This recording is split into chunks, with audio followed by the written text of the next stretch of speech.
Ça y est, nous sommes en 2025 et comme chaque début d'année, j'aime bien faire un bilan de l'année qui s'est écoulée et vous le partager sans langue de bois. L'année passée, vous aviez été plus de 2000 à écouter le bilan de 2024 et donc j'espère que vous serez encore plus nombreux cette année et si c'est le cas, je devrais encore faire plus attention à ce que je dis dans ces épisodes. Donc l'idée, c'est vraiment d'être sans langue de bois et vous plonger avec le plus de transparence possible dans le développement d'une jeune agence digitale tout en vous partageant ce que j'apprends chaque année en tant que chef d'entreprise parce que c'est pas tous les jours facile, mais c'est une expérience de vie qui m'apprend énormément de choses et pas seulement dans le business, mais dans bien d'autres sphères. Et au niveau de l'agence, je précise pour ceux et celles qui ne me connaissaient pas avant, ça va faire 6 ans que je suis entrepreneur et que j'ai créé mon agence. Donc on était au départ une simple agence de publicité Facebook avec quelques petits clients, je dis bien en taille. Et ces 3 dernières années, on a fait la transition longue et lente pour devenir un partenaire de croissance et accompagner des entreprises un peu plus ambitieuses pour aller chercher de la croissance et ce sur plusieurs leviers et pas seulement sur Meta.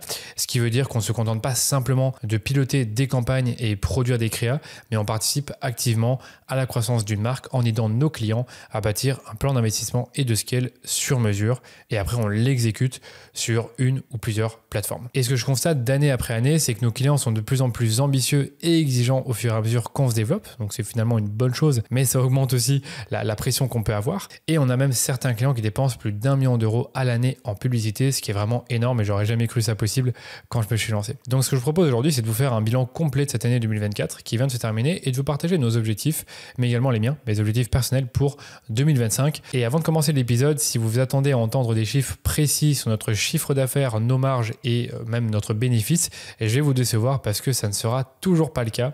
Par contre, je vous partagerai encore une fois avec beaucoup de transparence toutes les évolutions qu'il y a pu avoir, nos réussites, nos échecs et je vous partagerai également la méthodologie que j'emploie depuis plus de 3 ans pour fixer mes objectifs sur une année et tout faire pour les atteindre. Je propose de commencer par le bilan de l'année 2024. Donc très concrètement, je vais vous donner cette fois-ci quelques chiffres qui peuvent vous donner une idée de la croissance qu'on a pu faire sur l'année dernière. Donc si je prends uniquement la partie agence de mon activité, donc mon activité elle est séparée en 2 pôles. On va avoir la partie agence et la partie formation. La partie formation, ça représente une toute petite partie du chiffre d'affaires, mais ça représente quand même une partie de ces chiffres d'affaires.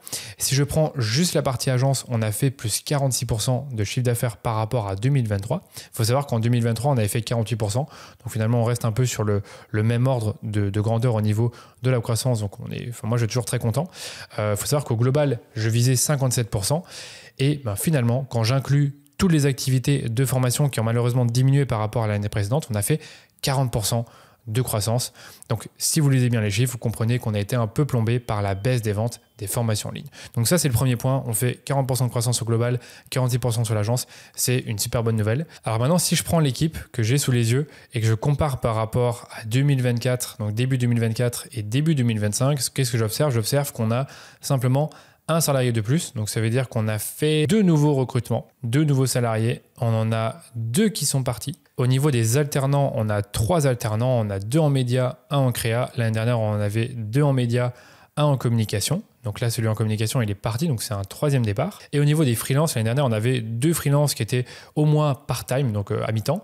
Et aujourd'hui, on a quand même, quand je regarde, on a 6 freelances qui sont en part-time. Donc c'est une grosse différence par rapport à l'année dernière. Donc ce que je veux vous dire ici, c'est que finalement, quand je prends l'équipe en elle-même, elle n'a pas tant bougé que ça. On a le même nombre d'alternants, on a pratiquement le même nombre de salariés, on en a simplement 1 de plus. Et par contre, on a beaucoup plus de freelance et c'est une tendance que j'ai pas mal observée l'année dernière et que je compte continuer. C'est d'externaliser certaines choses. Donc qu'est-ce que j'externalise aujourd'hui? J'externalise une partie des productions créées pour nos clients, j'externalise le tracking, donc c'est des missions qu'on a commencé à fournir l'année dernière, et j'externalise également tout ce qui va concerner l'office management, la gestion des payes, la RH, quelques opérations internes, la comptabilité, enfin tout ce qui va concerner, on va dire, les opérations internes de l'entreprise, j'ai décidé de les externaliser. Et tout ce qui est communication, donc les posts que vous voyez sur LinkedIn, les carousels, les vidéos, les podcasts qu'on publie, les vidéos sur YouTube, les réels, les posts qu'on fait sur le compte de DHS, c'est une autre personne qui s'en occupe avec moi, évidemment, j'ai quand même mon mot à dire, qui s'appelle Arthur et qui le fait avec nous depuis plusieurs mois maintenant et ça se passe plutôt bien. Donc ça, c'est un peu comme ça qu'a évolué l'équipe.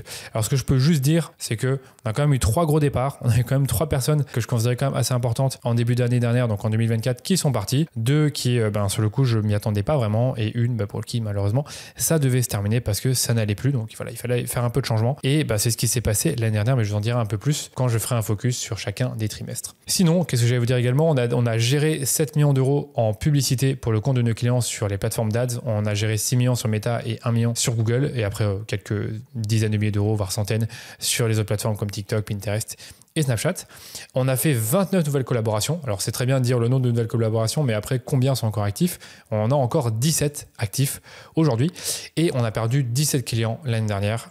Faut savoir que c'est tout à fait normal pour une agence de perdre des clients parce qu'il y a inévitablement, il va y avoir un roulement. Il y a des clients qui souhaitent soit internaliser, soit prendre une autre agence, soit travailler avec un indépendant. Et j'avais regardé par rapport à 2023 et finalement, on était sur le même ordre d'idée. On était sur 16 clients perdus en 2023 vs 17 en 2024. Donc, pour l'instant, ça semble assez contrôlé. Et si je le prends en pourcentage de notre nombre de clients actifs, c'est plus bas que ce qu'on avait en 2023. Donc, c'est quand même une bonne nouvelle. Donc, on est meilleur en rétention, selon moi. Ce que je regarde également beaucoup et que je peux vous donner comme information, c'est le panier moyen. Donc, le panier moyen, c'est pour une prestation de gestion de campagne qui peut inclure de la créa ou non. On a vu notre panier moyen augmenter de 9%. Et pour moi, c'est vraiment un signe que nos clients grandissent avec nous. Donc, c'est une très bonne nouvelle pour moi. Et au niveau des créas, on a produit un peu plus de 5000 créas pour nos clients. Donc, c'est plutôt pas mal au niveau production parce que chaque année, on en fait toujours plus.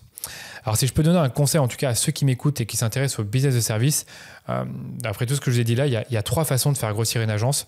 Soit vous allez chercher des nouveaux clients. La deuxième façon d'augmenter votre chiffre d'affaires, c'est d'augmenter votre panier moyen. Parce que si vous faites des prestations qui sont plus élevées en termes de ce que vous facturez à votre client, parce que soit vous faites plus de services, parce que soit vous prenez des clients qui sont plus gros, ou parce que vous faites plus de créa, eh bien vous augmentez votre panier moyen. Et donc du coup, ça fait augmenter votre revenu mensuel récurrent.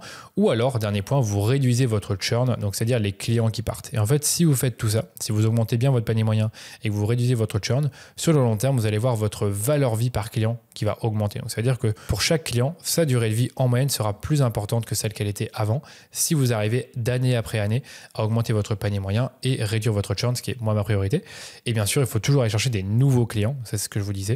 On cherche toujours des nouveaux. D'ailleurs, je ne l'ai pas précisé, mais en 2023, on avait été chercher 21 nouveaux clients. Et en 2024, on a été en chercher 29, ce qui veut dire qu'on s'améliore et qu'on va toujours chercher plus de nouveaux clients. Voilà, maintenant que ça c'est dit, je vais donner des chiffres. Alors les chiffres, ça embellit toujours bien les choses, que là j'ai un peu choisi les chiffres que je voulais vous donner. Et c'est d'ailleurs les chiffres que j'ai partagés sur mon profil LinkedIn.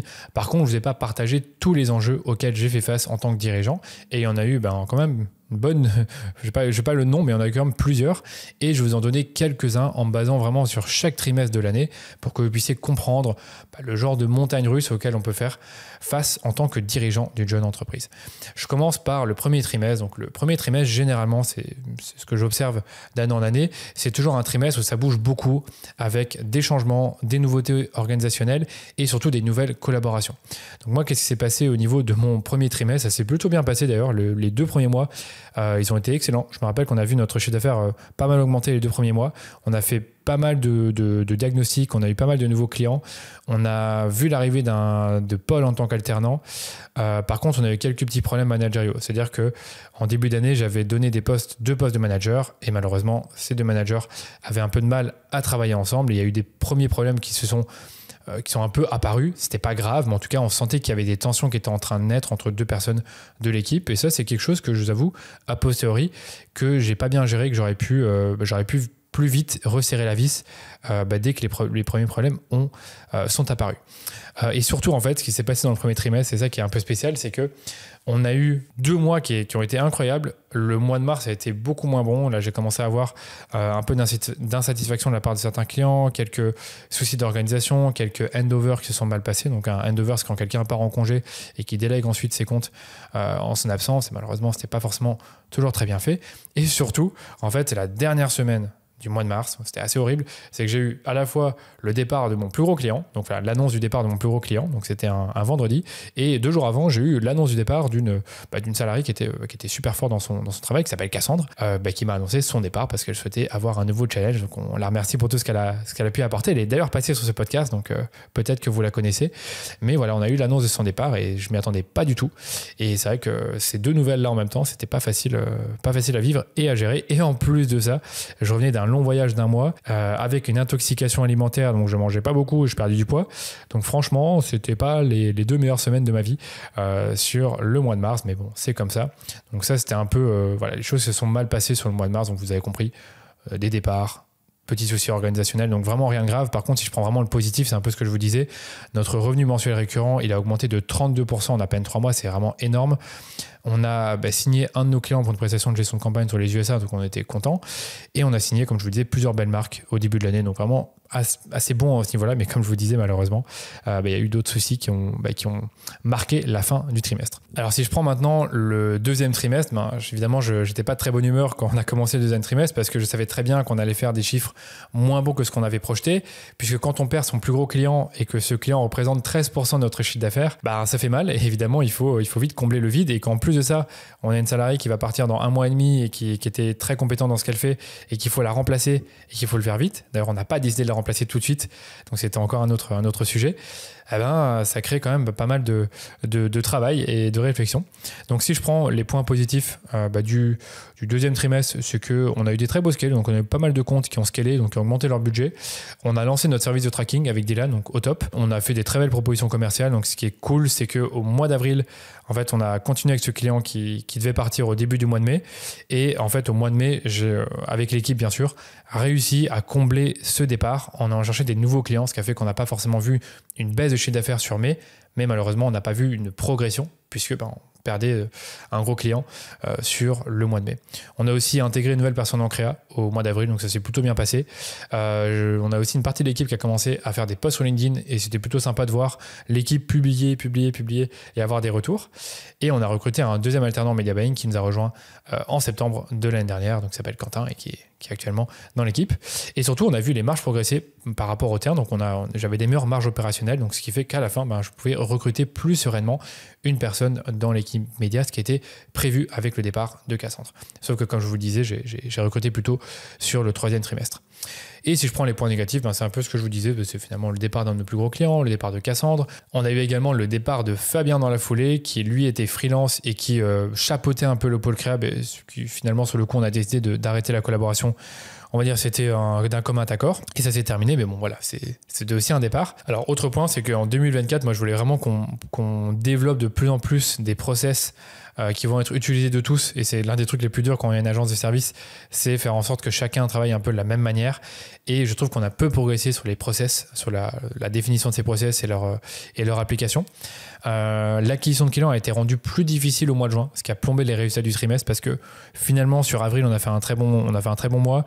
Sur mai on s'est maintenu par rapport à avril. Sur juin on a réussi à grossir aussi par rapport à mai, mais pas suffisamment pour bien préparer le troisième trimestre, parce que malheureusement sur juin on a fait très peu d'acquisition de clients, et comme le troisième trimestre, j'y reviens juste après, est plutôt calme, ça a plombé en fait les résultats du trimestre suivant, parce qu'on a très peu recruté de nouveaux clients lors de ce trimestre, et à la fin du deuxième trimestre on a quasiment pas recruté de clients, donc c'était un petit problème. Donc si je prends finalement la conclusion, c'est que le T2, on fait quand même une progression de 15% du revenu mensuel récurrent entre juin et mars. J'ai récupéré un peu de poids, donc j'ai récupéré je pense 2 ou 3 kilos, et je me suis permis de courir un 15 km et un 20 km, donc j'étais tout feu tout flamme à la fin du mois de juin. J'étais assez content de comment on a bien rebondi, sachant que la fin du premier trimestre était assez mauvaise, donc voilà, sur le coup très content. Et aussi me suis rendu compte d'une chose, en fait sur les 6 premiers mois de l'année, c'est que j'ai été très peu dans mes opérations, donc entre janvier et juin, parce que j'avais décidé finalement de lâcher un peu du lest et de laisser d'autres personnes gérer à ma place, et je me suis rendu compte en fait au fur et à mesure du deuxième trimestre qu'il y avait de plus en plus de dysfonctionnements, et c'est là en fait que j'ai fait la transition pour le troisième trimestre, où je suis vraiment revenu dans mes opérations. Alors il faut savoir que le troisième trimestre, c'est un trimestre qui est toujours assez calme au niveau business. L'année 2023, ça a été une exception, on a eu beaucoup de nouveaux clients, mais pas 2024. Malheureusement, on a été assez en dessous de nos objectifs de vente sur le trimestre. On a seulement fait 5 nouveaux clients, et mais comme je vous le disais, sur le mois de juin, on a recruté très peu de nouveaux clients, donc malheureusement ça a fait que notre chiffre d'affaires sur juillet-août était plus bas qu'au mois de juin, donc on n'a pas eu vraiment de croissance.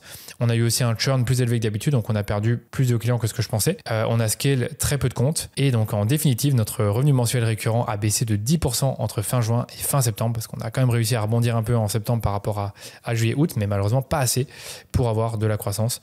Mais c'est pas vraiment grave, parce que maintenant je sais à quoi m'attendre. Je sais que le troisième trimestre, il faut pas vraiment beaucoup compter dessus pour de la croissance. Je préfère qu'on se dise que c'est mieux de se maintenir et après de grossir à partir de septembre-octobre que de chercher absolument à grossir lors du troisième trimestre. Ça fait 5 ans que je fais ça, mais je me fais toujours avoir.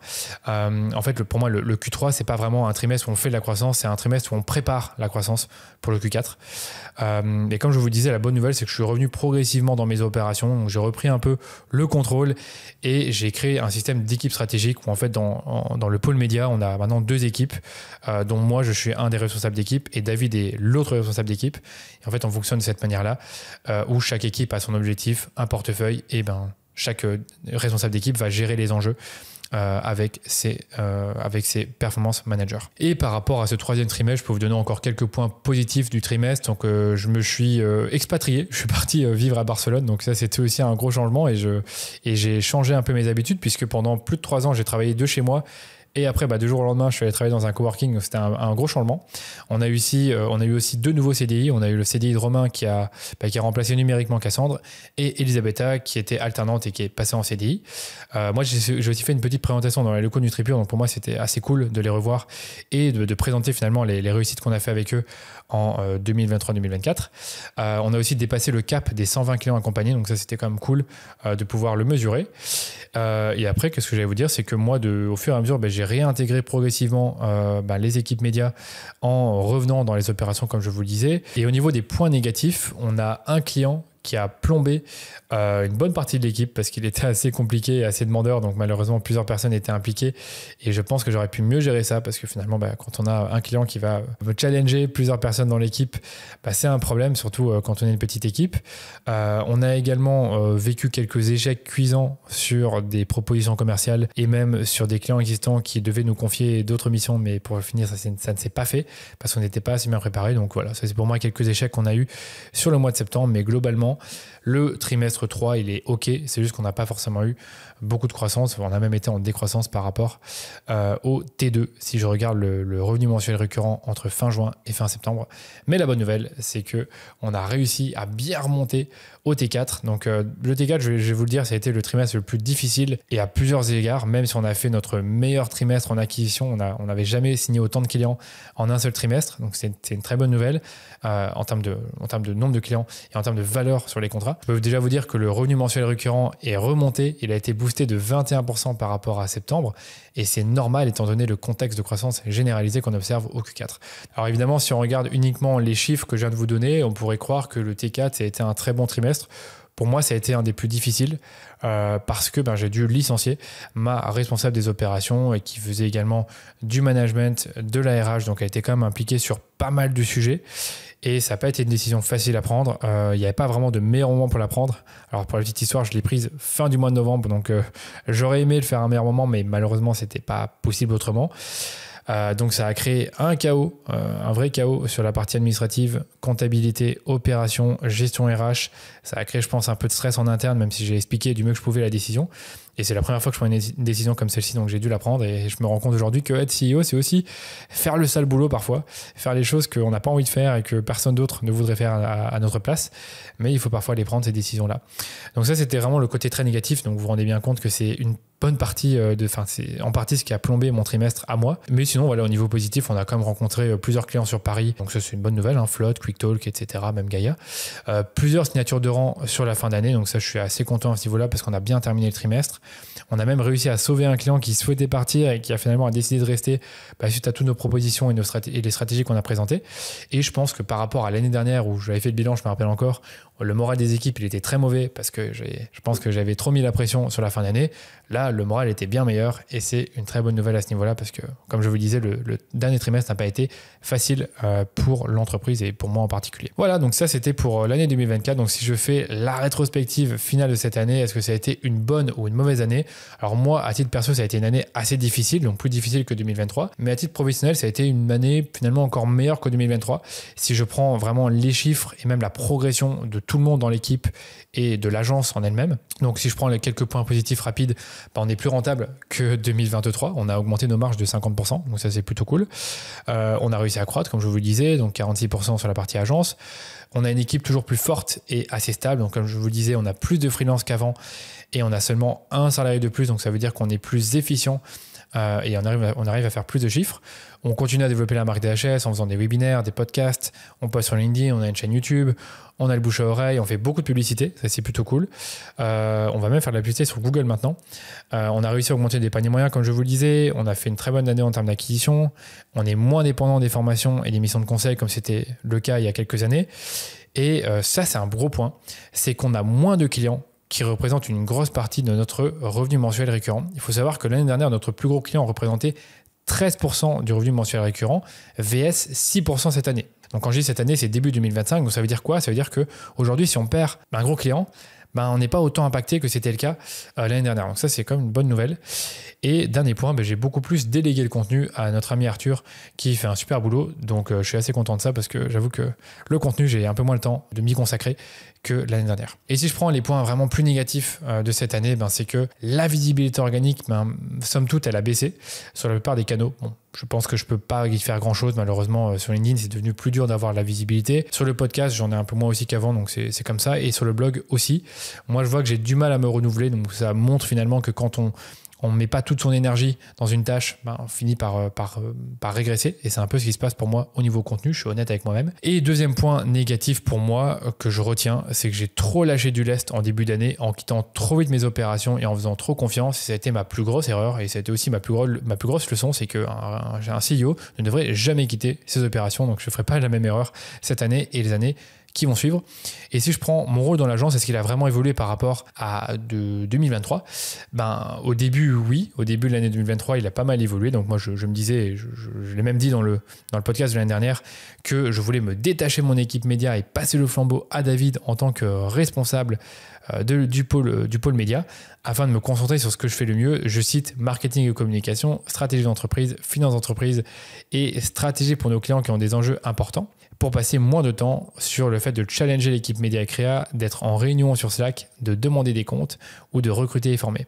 Et finalement, j'ai fait ça pendant 6 mois et je me suis rendu compte que c'était pas la meilleure manière de faire. Et donc, je suis un peu revenu, comme je vous le disais, dans les équipes, pour ennuyer un peu les équipes média et créa. Je suis revenu dans les réunions, je suis revenu dans les Slack, j'ai redemandé de nouveau des comptes et je me suis replongé aussi dans les formations des nouveaux membres de l'équipe. Donc, finalement, pas grand-chose a changé, si je dois vraiment résumer. Je trouve que je fais beaucoup plus la partie commerciale que l'année dernière, donc j'ai été bien meilleur au niveau de des résultats que j'ai pu obtenir sur vraiment la conversion des leads qu'on obtenait. Par contre, au niveau marketing, je me suis moins concentré là-dessus. Donc, c'est finalement ce qui a un peu changé. Et donc, ma plus grosse leçon, c'est qu'un CEO ne devrait jamais quitter ses opérations. Parce que moi, je me suis rendu compte que pour faire bien mon travail de marketeur et même de commercial et visionnaire, j'avais besoin d'être en contact permanent avec mes équipes et mes plus gros clients pour ensuite réfléchir à comment améliorer notre service et amener l'agence à un autre niveau de performance, que ce soit par du recrutement, par la réorganisation de certains rôles ou simplement en étant personnellement impliqué dans les enjeux de nos clients, qu'ils soient petits ou gros. Donc aujourd'hui, je vois personne d'autre que moi pour endosser ce rôle et je pense que je vais continuer à l'avoir cette année. Et voilà, maintenant je vous ai fait ma rétrospective pour 2024, je vais passer à 2025 du coup et vous donner les 2 grands objectifs de croissance que j'ai définis. Pour moi, l'un ne va pas sans l'autre. Donc en gros, comment moi je fais, c'est que je regarde un peu notre étoile du Nord. Pour moi, l'étoile du Nord, ça va être le budget annuel qu'on a sous gestion. Donc c'est-à-dire que plus on gère du budget Meta, Google, peu importe la plateforme, plus ça veut dire que nos clients nous confient des responsabilités et plus ça veut dire aussi que nos clients sont en croissance et plus ça veut dire également qu'on a plus de clients. Donc en gros, moi ce que je veux, c'est que cette dépense annuelle qu'on gère pour nos clients, qu'elle augmente chaque année. Donc là, ce que je veux, c'est qu'en 2025, on dépasse les 10 millions d'euros de budget annuel sous gestion. Là, on est à 7 plus ou moins, donc je pense qu'on est capable d'y arriver parce qu'en 2023, on était à 3, 3,5 et on est passé à 7. Donc là, je pense que c'est vraiment réaliste d'aller chercher cette croissance du budget annuel sous gestion. Et du coup, ça va impliquer quoi ? Ça va impliquer qu'on va réussir à faire croître notre CA au global, puisqu'on va aller chercher, à mon avis, des nouveaux clients, on va faire grossir nos clients existants, on va sûrement réaliser des nouveaux services pour eux. Et donc, tout ça va impliquer une croissance. Et la croissance que j'estimais, elle est de 47% pour cette année. Donc, je vous disais qu'on était à 40% en 2024. Là, je vise 47%, donc ça me paraît vraiment atteignable. Et en fait, de là, quand j'ai un objectif, moi, ça va amener plusieurs chantiers qui eux-mêmes vont me permettre de définir des OKR. Donc, si je dois résumer, moi, j'ai toujours 4 grands chantiers pour une année. Le premier chantier, c'est de développer mon acquisition de clients, parce que chaque année, je vais aller chercher des nouveaux clients. Le deuxième, c'est d'optimiser ma rétention. Donc, en fait, ce que je veux, c'est à la fois de diminuer mon churn, donc le nombre de clients qui partent chaque mois, donc en avoir le moins possible qui partent, et augmenter les opportunités d'upsell et de cross-sell. pour que quand on a un client qui arrive ou un client qui est dans le portefeuille, qu'on puisse lui proposer d'autres services. Le troisième chantier pour moi, c'est toujours de renforcer notre crédibilité en tant qu'agence. Et enfin, le quatrième, c'est d'améliorer la qualité de service DHS. Donc je sais que si j'arrive à faire tout ça, eh bien, je vais réussir à faire ma croissance que je désire. Et en fait, pour chaque chantier, je vais avoir je ne sais pas comment vraiment l'appeler, mais des priorités. Donc par exemple, si je prends le chantier acquisition de clients, je vais avoir comme priorité augmenter nos taux de closing commerciaux et nos taux d'acceptation pour les diagnostics. Parce que j'ai identifié qu'on n'avait pas assez de prospects qui acceptaient de recevoir un diagnostic. Mais moi, ce que je veux, c'est augmenter ce pourcentage pour faire plus de diagnostics et en définitive faire plus de ventes de nos services. Autre point, par exemple, c'est faire intervenir l'équipe aux épisodes de podcast parce que j'ai remarqué que quand on a des personnes de l'équipe qui viennent faire un épisode de podcast, ça marche plutôt bien. D'ailleurs, n'hésitez pas à aller sur la chaîne YouTube ou sur le podcast, écouter les épisodes avec mes chers membres de l'équipe. Autre objectif, par exemple, qu'on peut avoir pour l'acquisition, c'est augmenter notre production de contenu sur LinkedIn en équipe. Donc nous, on a un concours qu'on a lancé l'année dernière pour inciter les personnes de l'équipe à publier sur LinkedIn. Donc voilà, je ne vais pas tous les faire, mais c'est pour vous donner un peu une idée des sous-objectifs qu'on peut avoir par chantier. Si je prends la rétention, on va avoir le fait de développer les départements Google et Tracking parce qu'aujourd'hui, on fait majoritairement des campagnes méta, mais on fait de plus en plus des campagnes Google et on a de plus en plus de missions tracking. Donc moi, je veux le développer de plus en plus et surtout le mettre en avant sur les réseaux. J'aimerais bien également lancer davantage d'initiatives de rencontres physiques avec nos clients parce que je vois qu'à chaque fois qu'on le fait, ça renforce les liens, ça renforce la relation qu'on peut avoir avec eux. Si je prends ensuite la partie crédibilité, alors ça, c'est des bonnes nouvelles puisqu'on va lancer le nouveau site de l'agence. Donc ça, disons que c'est une priorité pour le premier trimestre, mais en réalité, on a fait tout le travail les 6 derniers mois de l'année avec Hélène, avec Dylan, avec Arthur aussi, et tout notre rebranding sur les réseaux. Et donc, du coup, tout ça devrait arriver assez vite dans le mois de janvier. Ce que je veux également, c'est qu'on produise toujours plus de témoignages clients en vidéo sur les différents médias et qu'on les mette en avant en publicité. Donc, si vous allez sur le site de DHS, vous allez voir qu'il y a plusieurs témoignages vidéo, sachez simplement j'aimerais bien qu'on en ait encore plus. Ce que je veux également, c'est qu'on crée toujours plus d'études de cas pour le site et qu'on les recycle sur nos différents médias pour mettre en avant nos réussites. D'accord ? Donc ça, c'est une façon pour moi d'augmenter la crédibilité de l'agence. Et enfin, pour tout ce qui concerne la qualité de service, donc j'ai aussi quelques sous-objectifs, notamment faire la refonte de certains process bien définis. Bon, je ne vais pas tous vous les donner en détail dans ce podcast pour avoir un socle de travail commun. Également, développer un parcours de formation et d'évaluation des compétences qui est vraiment très, très, très carré. Et ça, c'est un travail, on va dire, sur le long cours. C'est pas un truc qu'on fait en une journée. Ça prend du temps, puisqu'il faut l'améliorer au fur et à mesure qu'on le met en place au sein de l'équipe. Donc voilà, ça, concrètement, c'est un peu comme ça que je définis mes objectifs et ensuite les chantiers. Et puis après, chaque chantier va me permettre de définir des OKR. Donc des OKR, en gros, ça va être le fait d'avoir un résultat mesurable que je peux mesurer, que je peux évaluer à la fin de chaque trimestre. Donc moi, ce que je fais, c'est que je vais avoir des OKR pour chaque trimestre en fonction des chantiers et des sous-objectifs que j'ai définis auparavant. Je pense que vous avez compris. Et donc, si je prends le premier trimestre, je vais avoir plusieurs OKR. Donc, je vais vous en donner quelques-uns pour la partie vraiment acquisition. Donc, par exemple, générer X leads qualifiés. Générer X diagnostics. Bon, là, c'est 12 diagnostics et 27 leads qualifiés. Taux de closing diagnostic supérieur à 75%. Donc, en gros, ce que je veux, c'est que quand j'ai présenté un diagnostic, qu'on ait 3 chances sur 4 de signer un contrat. Je veux que mon taux de churn soit en dessous de 5%. Je veux que mon profit brut soit au-dessus de 50%. Donc, ça, c'est des choses que je mesure à la fin du trimestre pour voir si on les a atteints. Et en fait, il y a toute une série d'actions qui découlent de ce résultat mesurable afin de l'atteindre dans 3 mois. Également, sur la chaîne YouTube, j'aimerais bien qu'on ait 40 000 vues sur la chaîne YouTube à la fin du trimestre. Donc, ça va impliquer qu'il va falloir publier des shorts et des nouvelles vidéos. OK ? Donc ça, c'était les OKR pour l'acquisition. Après, je ne vais pas tous vous les faire dans le podcast, sinon je risque de vous endormir, mais je peux vous donner au moins ceux de la crédibilité.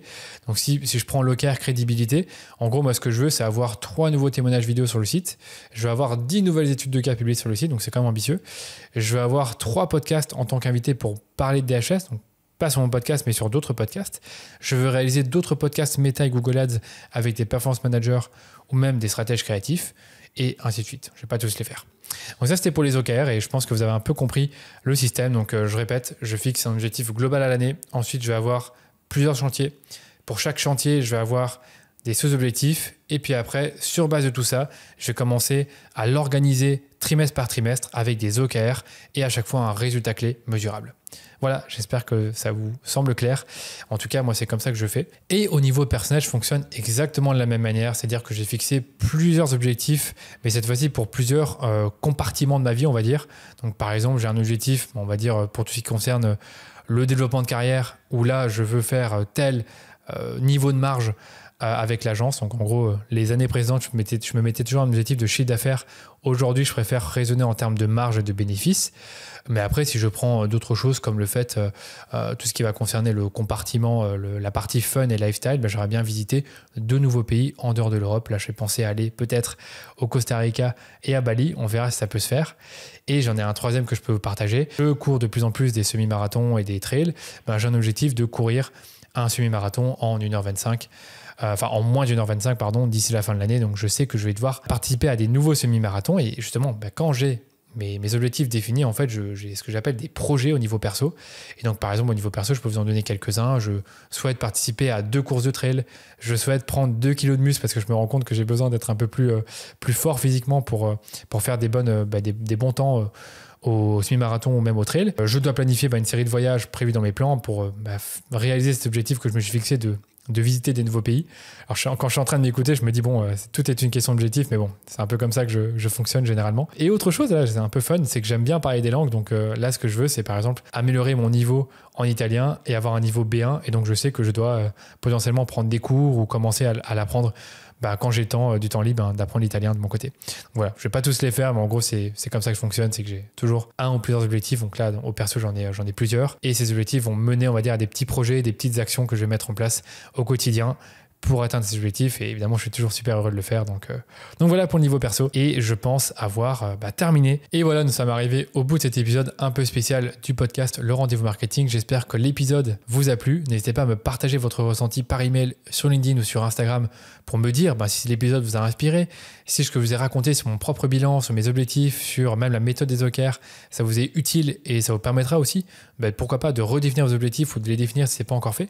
Si vous aimez le format et surtout, si vous aimeriez que je sois encore plus transparent, moi j'attends vraiment votre feedback parce que ça me permet vraiment d'améliorer toujours plus les épisodes du podcast et pourquoi pas refaire des points trimestriels au sujet de mes objectifs et ceux de l'agence. Avant de terminer, je voulais vous demander une petite faveur qui est simplement de nous laisser un super avis 5 étoiles sur Apple Podcast ou sur Spotify si les épisodes du podcast vous plaisent. Ça ne vous prend que 2 minutes et nous, ça nous permet de faire découvrir le podcast à plus de monde. Je vous remercie pour votre écoute et je vous dis à très vite pour un nouvel épisode du Rendez-vous Marketing.